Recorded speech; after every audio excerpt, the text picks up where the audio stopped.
Assalamualaikum warahmatullahi wabarakatuh. Bismillahirrahmanirrahim. Alhamdulillahirabbil alamin. Wassalatu wassalamu ala asyrofil mursalin sayyidina Maulana Muhammadin wa ala alihi washabihi ajmain. Amma ba'du. Ingkang pertama matur nuwun angsal gelar Gus Kiai. Dados pun sempurna niki. Nggih, teng ngarsa para keluarga besar Mbah Munawir, keluarga besar Mbah Makmum, sedanten mawon ingkang kula hormati, ugi alumni senior wonten Mbah Mus, Mbah Idris, sedanten keluarga ingkang kula hormati. Wau Mbah Mus cerita mergi menangi Bali Maksum. Kula sesuai kontrak baca kitab karangan Bali Maksum. Kula pernah digojlok seorang wartawan. Kados ceritane Mbah Mus wau. Saking menyatunya fikih dengan perilaku niku maling mawon bermadhab. Dados wedhus niku nak teng jaba iku ilang, tapi nak babi iku mboten. Mergi maling niku ngerti nak babi iku haram, wedhus niku halal. Pas penjaraan teng Jakarta nggih ngoten, wonten tiyang jarah babi. Jangan ini haram, kambing saja. Jadi saking menyatune pendidikan Islam niku maling mawon tesih gadah madhab. Dinak nyolong niku wedhus mergi halal, ampun nyolong napa?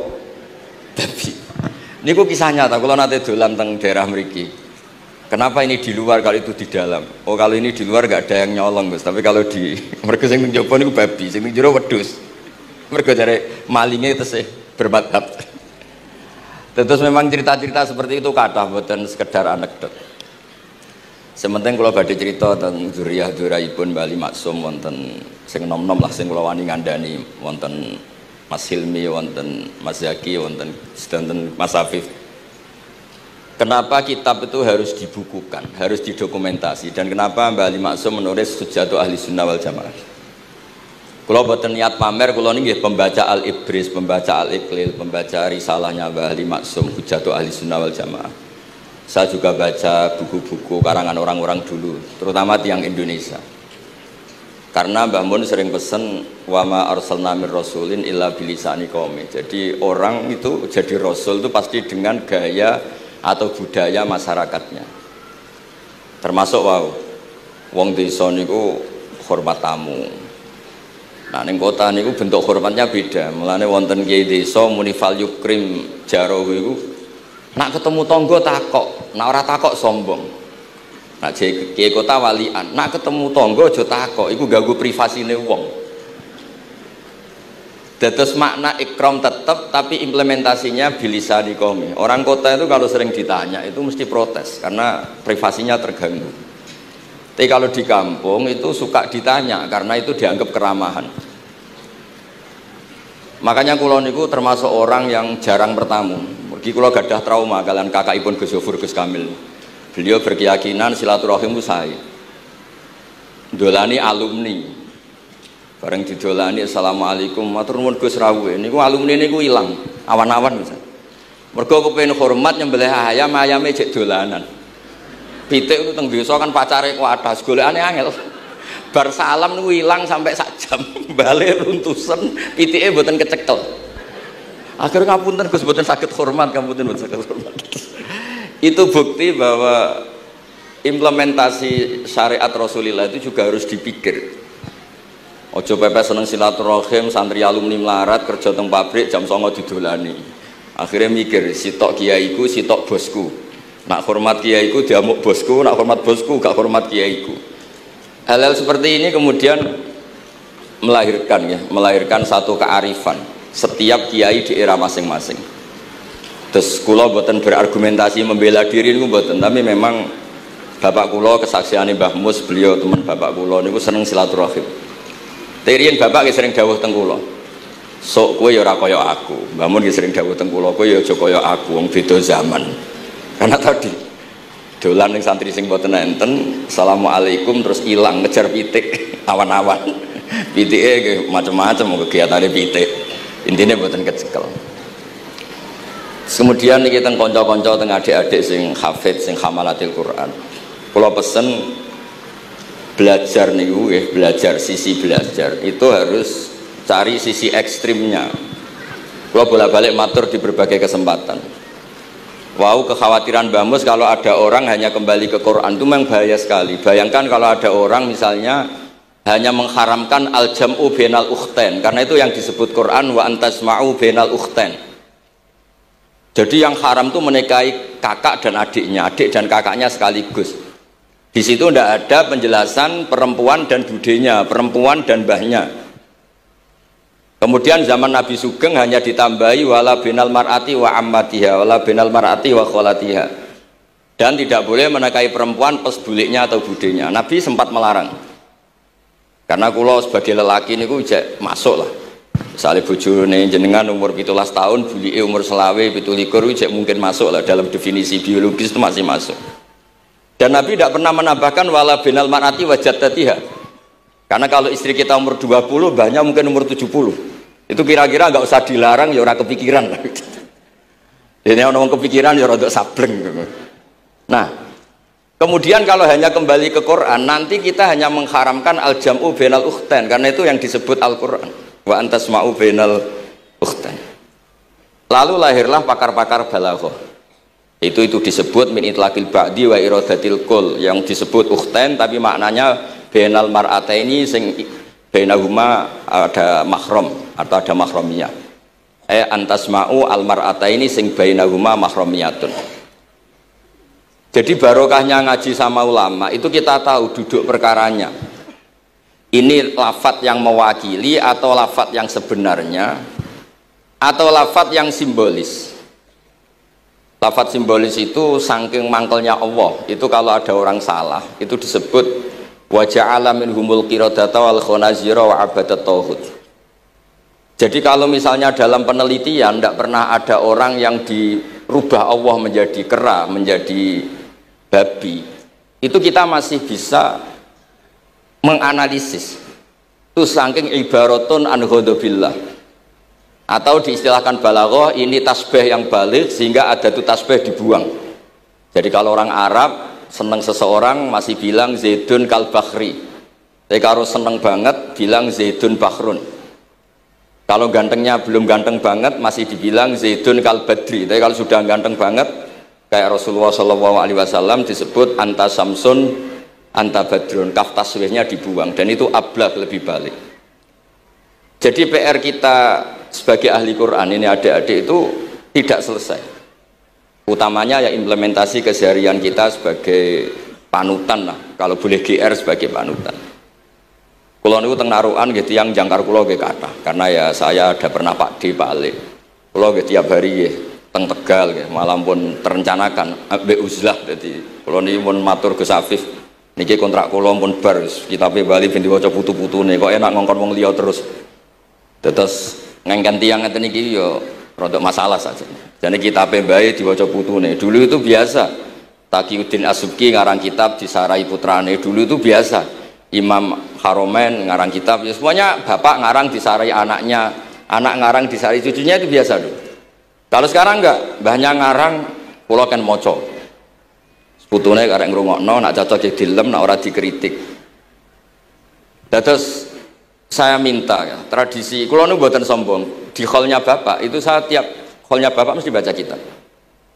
Mboten nate ngundang sinten-sinten. Perkara ini tiang NU niku ora usah diundang wis teko. Mboten wonten undangan sing teko mun kuwatah. Mbok saking senenge wong alim, mbok saking senenge bingung mboten ngerti, pokoke ora diundang teko. Ya akhirnya kula bingung, ora hormat iku dosa. Hormat iku sing teko iku ninggal kewajiban ngurusi bojone timbang ngurusi bojo ribet nekani hall. Timbang mulang madrasah buncai beling-beling bisa roi sithik nekani hall. Terus kadang-kadang tiang lunga niku nggih pelarian, mboten mesti hormat. Niku penelitian niku sampean cek. Terus niki kula cerita pentingnya belajar Quran. Kemudian tradisi kita termasuk tradisi Bali Mbah Munawir. Kula tahu banyak lah tentang cerita Mbah Munawir karena nggih bapak saya itu hafal Quran, mbah saya hafal Quran, dan diantara sanatnya pasti lewat Mbah Munawir. Quran di Indonesia itu kalau nggak lewat Mbah Munawir, diantaranya lewat Kiai Said Sampang. Sekarang sudah generasi ketiga, kalau nggak keempat yang sekarang, kalau nggak salah Kiai Rafiq bin Mansur bin Kiai Said. Dan di keluarga kula nggih, keluarga Lasem sama keluarga Damaran di Kudus. Dulu itu di antara keagungan Quran itu keahliannya ulama memberi penjelasan. Sebab itu disebut wal kitabil mubin, punya kemampuan mencerahkan.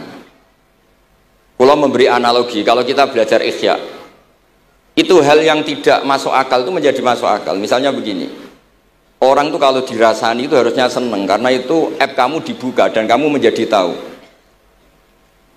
Lau akhbaroka mukhbirun bi anna fi jubbatika akroban aw hayatan akun tataskuruhu. Kalau ada orang memberitahu saya bahwa di baju kamu ada kalajengking atau ada ular berbisa, kira-kira saya matur nuwun apa enggak? Harusnya matur nuwun, karena itu bahaya sekali kalau ada di tubuh saya. Harusnya ketika orang itu dikritik dengan kesalahan yang nyata, bukan fitnah, kesalahan yang nyata. Kesalahan Anda itu lebih mudirrah fi dunyaka wa akhiratik. Kesalahan Anda itu bahaya sekali di dunia dan akhirat. Sekarang kamu menjadi tahu karena dikasih tahu. Harusnya matur nuwun sama yang ngasih tahu. Kama anna huzati lau akhbaroka mukhbirun fi anna fi jubbatika hayatan akroban akun tataskuru. Pasti kita terima kasih. Tapi kita sebagai hafid Quran kalau disuruh belajar fikih, wong aku mondok kon ngapal lo kok belajar fikih. Kadang-kadang malah saking kaconya itu, aku wong Quran, aku wong kitab. Memangnya kitab jubuk konti nak boten nggih Quran. Jadi masalah-masalah yang saya sering dikelui beberapa kiai termasuk Gus Kafabi Lirboyo pernah cerita, saking nggak pernah ngajinya, ada orang takut mutah karena hamil pas sholat ngunyah permen. Nggak tahu kalau itu membatalkan apa? Sholat. Jadi banyak cerita-cerita nyun sewu tanpa ingin tangkis merendahkan hafidh-hafidhah kita, hamalatul Quran, hamilat ini ada masalah fiqhiyah keseharian. Kalau dulu itu udah ada. Kunna nata'allamul Quran, kunna utinal iman qoblal Quran. Kita ini dikasih iman dulu baru dikasih Quran, sehingga iman kita mantep. Baru belajar Quran, fana ta'allamuha asro'aya. Dulu kalau mengistilahkan Quran memang pakai dhamir muannas karena artinya ayat. Terus dan kita tidak beralih hatta nata'allama halalaha wa haromaha. Dan kita tidak beralih sebelum tahu halalnya mana, haramnya mana. Ini penting karena ada hal-hal yang sifatnya itu fatal kalau tidak ngerti. Misalnya tafsir, itu ada ayat wa min thamaratin nakhili wal a'nabi tattakhiduna minhu sakaron. Ketika khomer belum diharamkan, itu masih Allah imtinan. Imtinan itu menyebut nikmat. Di antara nikmat itu disebut tattakhiduna minhu sakaron. Kamu itu kalau punya buah anggur bisa agak-agak ngefly, dan itu bisa melupakan problem Anda. Kemudian ketika perang, itu orang Islam itu sadar, yang orang kafir itu agak sakau, agak sakaron. Kalah dia pede, yang orang Islam nggak pede karena sadar. Akhirnya masih ada jawaban kul fihi ma itsmun kabir wa manafi'u linnas, termasuk terus kendel. Akhirnya ya sama-sama agak ngefly, sebagian ya tidak semuanya. Sehingga haramnya khomer itu sampai 3 kali periode. Nah, pernah haram hanya kalau mendekati sholat, la taqrabus sholat wa antum sukaro. Tapi kalau mau sholat duhur ya nyakonya itu jam 7, jangan setengah 12, nanti masih kuliah ayyuhal kafirun a'budu ma ta'budun wa antum abiduna ma a'bud. Karena peristiwa itu baru terakhir diharamkan tanpa catatan. Nah, hal-hal seperti ini misalnya saya ini Mbah Mus sering ngendikan, Pak Kures juga sering ngendikan, saya tidak percaya terjemah, kata Mbah Mus. Ya karena kalau terjemah itu berdiri sendiri, ada ayatun mansukhoh atau ahkamun sing mansukhoh atau hukmun sing mansuh. Kebetulan anak ini belajar yang mansuh, dia tidak ngerti nasihnya, yaitu terus dipegang, katanya memegang Al-Quran. Padahal hukum itu sudah diganti sama Allah Ta'ala, disebut nasah mansuh. Sehingga dulu kalau Sayyidina Ali ngecek beberapa masjid, ada guru atau ustadz, kamu pengajar Quran? Iya. Apakah kamu ngerti nasah mansuh? Enggak. Jawabnya Sayyidina Ali, halakta wa ahlakta, kamu sendiri rusak dan kamu merusak orang lain. Nah, ketika di Kerapia itu ada Mbah Ali Maksum, Mbah Maimun tuh sering cerita ke saya, dhisik iku hak Mbah Munawir saking kepingine santri Quran yang ngaji kitab. Iku kalau ada santri Lirboyo atau santri mana mulang muin itu Mbah Munawir ikut sebagai percontohan ben santri-santri itu seneng ngaji fikih. Terus kata Mbah Mun, saking kesemseme Mbah Munawir iku ambek wong alim, delalah pisanan wong alim. Dulu Mbah Zaini pernah angsal keluarga Lirboyo, sehingga beliau punya dzurriyyah teng Lirboyo. Terus pisanan kalian Mbah Maksum, Nyai Hasyim angsal Bali Maksum, sehingga terus di Krapyak itu banyak orang-orang alim. Tapi terus Mbah Mun cerita kabeh ono regane, Bali Maksum terus populer sebagai alim alamah, sehingga yang ke Krapyak itu ya ora pati niat tahfidz, niate ngaji kitab. Singkat cerita di era itu ada Ki Abdul Qadir, tapi pondok Krapyak Bali Maksum terlalu populer sehingga terkenal ngaji sorof Bandungan. Sehingga dulu di Indonesia itu ada sorofnya Mbah Ali Maksum, ada sorofnya Mbah Maksum Ali Kuaron itu. Nah yang sorofnya Mbah Ali Maksum ya fa'ala yaf'ulu uf'ul. Kalau sorof di Mbah Maksum Kuaron fa'ala yaf'ulu fi'lan. Yang satu ngikuti fi'il itu ya harus jejer fi'il, yang satu ngikuti jurumiyah. Kalau yang dikatakan master itu sing yaji'u salisan, yang datang ketiga dalam tasrifnya fi'il.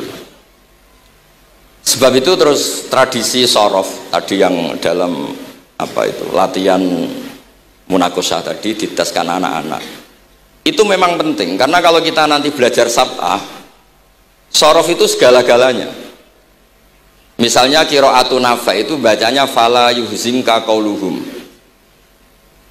karena beliau berkesimpulan kalau khazana yahzunu husnan itu susah, bukan menyusahkan. Yang makna menyusahkan itu af'ala yuf'ilu ifalan, sehingga qiraat apa ya antara fala yuhzinka qauluhum sama fala yuhzinka qauluhum.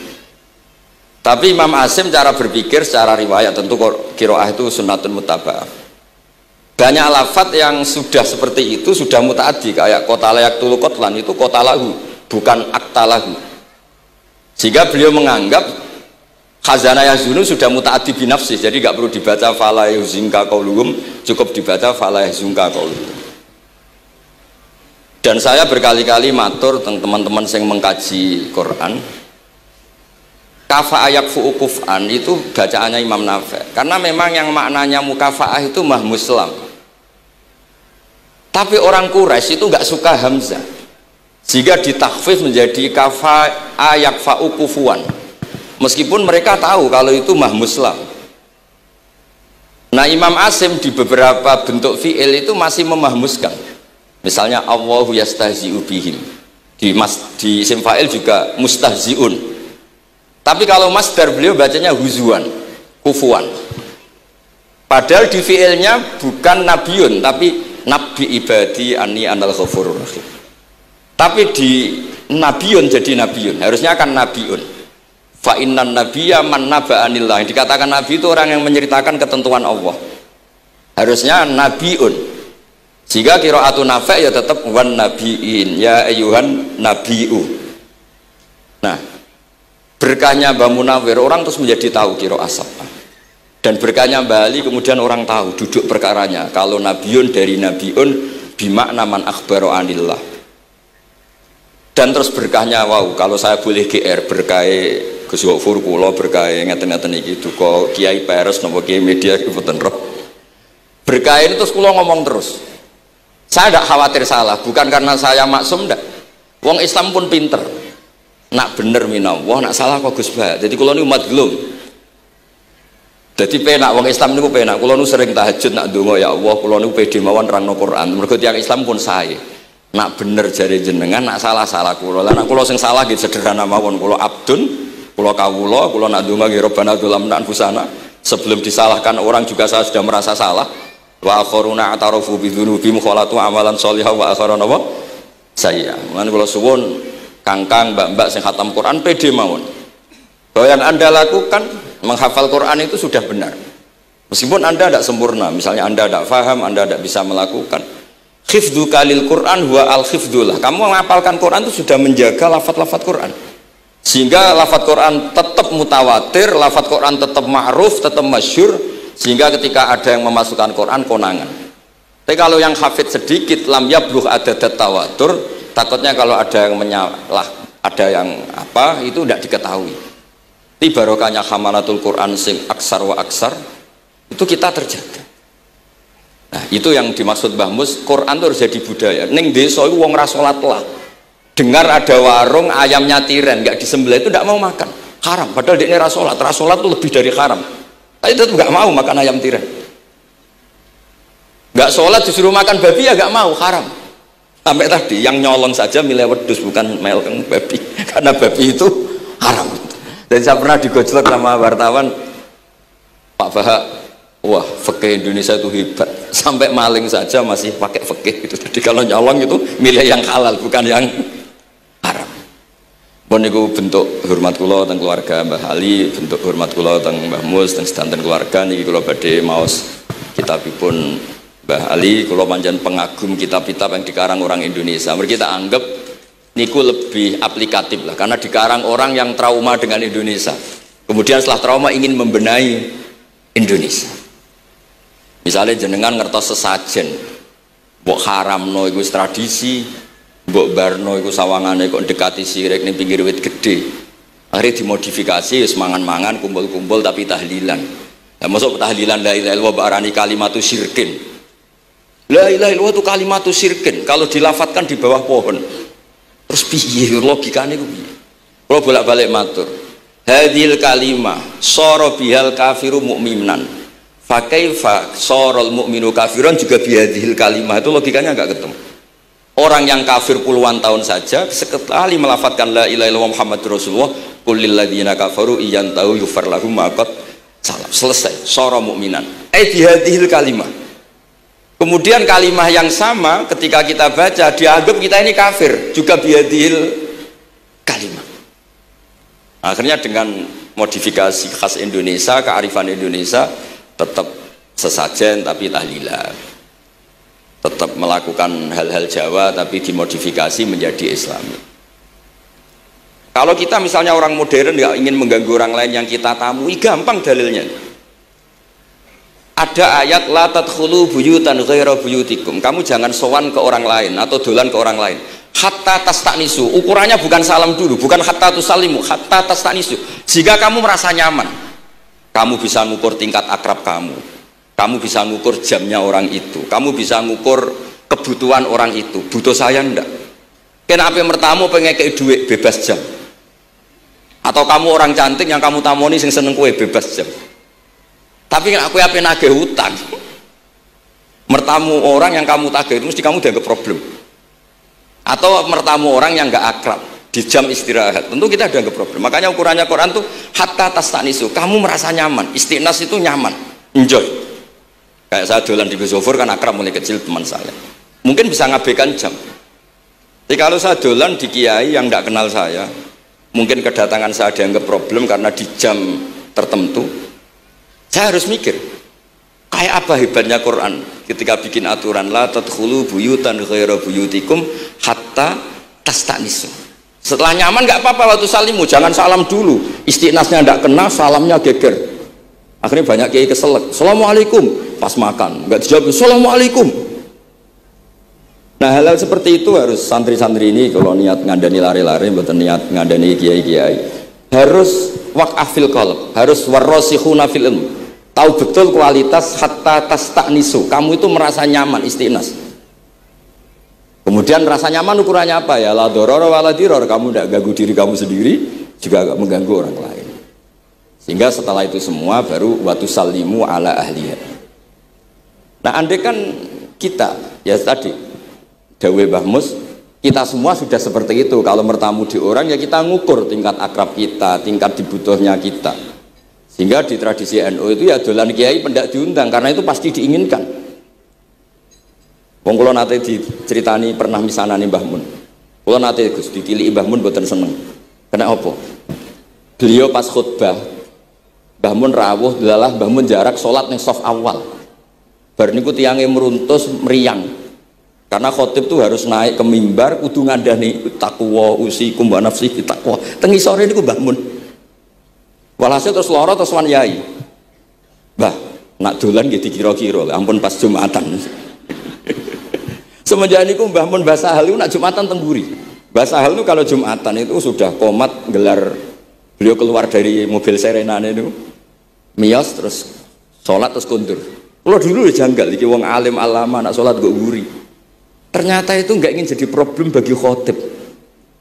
Jenengan iso bayangno khutbah teng ngarepe Mbah Mus, terus kula munggah ngeten nyekel tongkat, usikum wa nafsi fi taqwa. Terus apa ya? Akhirnya terus kula niku kan jare wong akeh, mbotenan Bu. Jare wong akeh rada iso ngaji. Kula nek Jumatan niku guri gara-gara diceritani niku.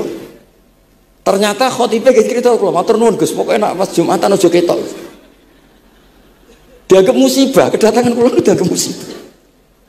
Nah, hal seperti itu ya ukurannya gampang, kata napa? Tastanis. Pun niki kula mau terakhir niki, Pak niki Gus Ilmi, Gus niku sing Gus Hafiz pokoke sing waris-waris. Niki cerita kemarahanipun Bali Maksum ngadepi firqah-firqah kelompok-kelompok sing mboten jelas nih. Oleh ngendikan niku kula masih ingat karena saya khatam kitab ini itu 2 kali. Nggih khatam tenan maksudnya kula sinaoni terus padanan dalil yang beliau sebut tak cari sampai ketemu bener-bener kula cari. Ya saya ulang lagi. Dalil padannya kula cari terus emosi-emosi beliau juga tak tulis. Karena beliau diantara yang diceritakan itu sampai ngendikan wahal bi jununun, kata beliau, apa saya ini sudah gila ketika saya fatwa misalnya orang nggak boleh ziarah Rasulullah Shallallahu Alaihi Wasallam, itu artinya menghalangi orang ketemu nabinya. Makanya bener Bamus tadi ada orang tuh debat wiridan itu sunat atau ora, dalile piye. Terus ada orang yang provokasi gini, kamu dikatakan bid'ah setelah sholat gak wiridan, kowe iku ben ora nyebut Allah. Terus kepikiran matur kula, wis Agus bar sholat itu pokoknya aku wiridan. Cek bid'ah cek ora, wong kok ora oleh eling Allah. Wis gak usah dalil-dalilan. Dadi pertama diprovokasi, wiridan model ngono iku ora ono sanate, ora ono hadise. Singkat cerita seorang ini meninggalkan wiridan. Terus ketemu orang NU yang kebetulan rapati iso ngaji tapi pinter logika. Kowe ora tau wiridan saiki nek bar salat, ora tau, enggak ada hadisnya gini-gini. Kowe iku dibodoni, ben kowe iku ora tau nyebut Allah, ora eling Allah. Muring-muring tiyang niku. Akhire angger bar salat wiridan. Mboten dalil-dalilan cara Mbah, mboten dalil-dalilan. Lah niki nah cara Mbah Maksum istilahno betapa kaconya orang sing yahulu bainahu wa baina nabi, memisahkan orang itu dengan nabinya Muhammad sallallahu alaihi wasallam. Kata Mbah Ali, walazima kadzalik ayyakuna ulamaul Islam min awali hadil umma ilal yaumi fi khata'in azim haitsu annahum ya'taqiduna fi kutubihim ad-diniyah al-abwab wal fusul yadhkuruna fiha ziyaratahu sallallahu alaihi wasallam. Kata beliau, wa inni bima ahmilu min laqabi kiai amuru wa usaddidu fil amri kullu mu'minin ayasudda rahlahu tariklahu ila ziyarati. Jadi beliau sendiri di sini juga dan saya atas nama sudah diberi gelar kiai memberi fatwa begini. Jadi di kitab Sajaratul Ma'arif itu ada babu dzikri rajul manaqiba nafsi. Orang itu kadang harus sombong, menyebut kelebihannya sendiri. Kayak Nabi Yusuf ngendikan inni hafizun alim. Nabi Sulaiman juga ngendikan wa utina min kulli syai'. Itu bukan sombong, tapi cara beliau untuk memaklumatkan. Saya belum pernah merasa ahli tafsir. Tapi kan kita khawatir kalau ada tafsir yang cara Mbah Mus tadi kiai produk sendiri. Akhirnya kalau mau tafsir, saya pernah ngaji Mbah Maimun, ngaji Bapak, saya baca kitab Al-Ibris, baca Al-Iqlil, baca terjemah Kemenak, baca terjemahnya Pak Quraisy, baca terjemahnya Imam Sa'rawi, baca banyak lah yang saya baca, termasuk membaca kitab-kitab dulu mulai tafsir Tobari, tafsir apa saja yang saya bisa tak baca. Bukan karena saya merasa tahu enggak, tapi kayak apa umat ini kalau dapat ilmu dari orang yang tidak kredibel. Kalau misalnya itu sombong, nah sekarang dokter gigi juga nulis, dokter gigi, dokter jantung, itu kalau nggak nulis ya nggak tahu kan barokahnya. Makanya kalau suwon santri-santri misalnya jenengan ahli takrib itu semua untuk rumah, ahli takrib medium, spesial bab ibadah kan. Nanti yang nggak pati pinter ya spesial mandi junub, nggak apa-apa, yang penting orang tahu kamu keahliannya di mana. Daripada kamu nggak memaklumatkan, kemudian ada orang lain yang nggak pernah ngaji memaklumatkan seakan-akan paling tahu Islam. Terus menjadi mahatus soal, menjadi marhalur rijal. Kayak apa? Islam mau dikemanakan? Semua ulama dulu biasa ngendikan ma adkhaltu fi kitabi hadza illa shahih, kata Imam Bukhari. Yang saya masukkan di sini semuanya hadis sahih. Dan sebelum saya masukkan sholaitu rakaatain, saya sholat dulu. Semuanya menggaransi kitabnya. Makanya di Syajaratul Ma'arif ada babu dzikri rajul manaqiba nafsi, yaitu ketika Nabi Yusuf menghentikan inni hafizun alim, Nabi Sulaiman menghentikan wa utina min kulli syai'. Wal anbiya kulluhum yaqulun inni lakum nasikhun amin. Semua nabi pasti maklumatkan diri inni lakum nasikhun amin. Saya ini penasihat terbaik, nasihat yang bisa dipercaya. Kemudian ketika ada zamanul khiddi, zaman hasud, zaman orang nggak fair, seakan-akan seperti itu tuh keangkuhan. Coba Mbah Bisri menamakan kitabnya itu Al-Ibris. Al-Ibris itu apa? Emas yang murni. Makna saya cari di berbagai kamus, maknanya Al-Ibris itu emas yang murni. Kayak apa? Semua kitab juga dinamai dengan nama-nama keren. Al-Iqlil, Al-Ibris, Fathul Bari. Jadi nggak apa-apa. Kayak ini juga dinamai Hujjatu Ahli Sunnah wal Jamaah, argumentasi mazhab Ahli Sunnah wal Jamaah. Kalau teruskan sampai beliau ngendikan wahal bi jununun hatta usdiro amri lil mu'minin Allah yazuru rasulahum wa waliya ni'matim alladzi lahu fi unuqi kulli mu'minin minna. Masa saya ini menjadi gila karena menfatwakan orang Islam tuh enggak perlu ziarah ke Rasulullah sallallahu alaihi wasallam. Terus kata beliau, la yadri ma yaf'al annahu yaqulu baina ibadillah wa baina rahmatillah. Fa innahu sallallahu alaihi wasallam rahmatullah lil alamin. Fal ya'rif dzalik ulaikal maniun liya'lamu fi ayyi mauqifin hum. Terus Bali itu juga yang katanya seneng guyon, kula mboten menangi Bali tapi nate pirsa nate ngertos pas beliau rawuh di mbah saya di Pernambah kula teng kene Al Wahdah teng Lasem. Di kula kecil tuh menangi Mbah Ali, menangi Mbah Hamid. Karena Mbah Hamid itu masih sepupu mbah saya. Semua yang di sini juga masih keluarga saya, sama-sama Bani Abdul Aziz. Itu yang katanya Bali seneng guyon tadi di bab-bab seperti ini ngendikan wahal bijunun. Apa saya ini sudah gila melarang orang bertemu nabinya. Kemudian mereka berdalih takut menuhankan nabi itu tidak akan terjadi. Kata kitab Ithaf, hadil ummah maksumah. Umat ini akan dijaga Allah, tidak akan menuhankan Rasulullah SAW kayak kaum Nasrani menuhankan Isa. Kata kitab Ithaf, bibarokati sighotis sholawat, dengan barokahnya sighat sholawat. Beliau ngendikan wan nabiyyu sallallahu alaihi wasallam wa in jalla qadru muhtajun ila rahmatihi ta'ala. Sighat sholawat itu kan unik. Allahumma, Allah itu Tuhan, sholli ala sayyidina Muhammad. Hadan nabiyyu wa in jalla qadru muhtajun ila rahmatihi ta'ala. Jadi kita mengekspresikan mahabbah bahwa nabi itu ahabbul khalqi ila Allah. Di saat yang sama kita tetap bilang Allah yang Tuhan, tolong selalu beri sholawat dan rahmat ke Rasulullah. Berarti duduk perkaranya tetap Allah sebagai Jalla Jalaluh, Nabi apapun mulianya abduhu wa rasul. Jadi sholawat itu sudah sehat yang insya Allah tidak akan menjadikan hadil ummah mengkultuskan Nabi hatta rofa'uhu ila darujatil uluhiyah. Karena barokahnya sehat sholawat tetap Allahumma al-mu'ti wa nabi wa injalla qadruh al-mu'ta yang dikasih. Jadi hadis sehat itu sudah siwatul tauhid, siwatul mahabbah, siwatul alaqah baini wa baina Rasulillah sallallahu alaihi wasallam. Kayak apa hadil ummah? Ya tapi tadi bener dawe Mbah Mus. Nerangno ngene iki bagiane kiai, ning desa rasa diterangno wis selawatan. Jadi kepenak rasa dalil-dalilan wis selawatan. Tapi memang resiko gak ada yang menerangkan suatu saat kalau ada itsaratus syubhat itu terus mereka bahaya. Makanya ada yang ngalahin rangno sepatus ini masih terjaga. Terus niki kula nyuwun sangat, kula niku pancen bapaknya bapak saya. Bapak saya semane Mbah Nur Salim, gak ada bapak namanya Mbah Nur Sam. Kula niku sepuhe niku seneng uzlah. Kula niku duka niat sepundi tapi memang mungkin faktor gen. Saya itu termasuk orang yang napa nyuwun sewu sekali terganggu kalau sering ada acara-acara malane mun wayahe lah niki mun wayahe Mas Afif, Gus Zaki napa Gus Ilmi mus wayahe nyai, wayahe ngaji mulang kitab mbah iki teng ngarepe wong akeh dadi nak salah izin. Ojo ngomong ngarepe santri keliru jare laduni benus. Sok repot. Terus niki mboten niat menapa nggih ngoten mawon. Assalamualaikum warahmatullahi wabarakatuh.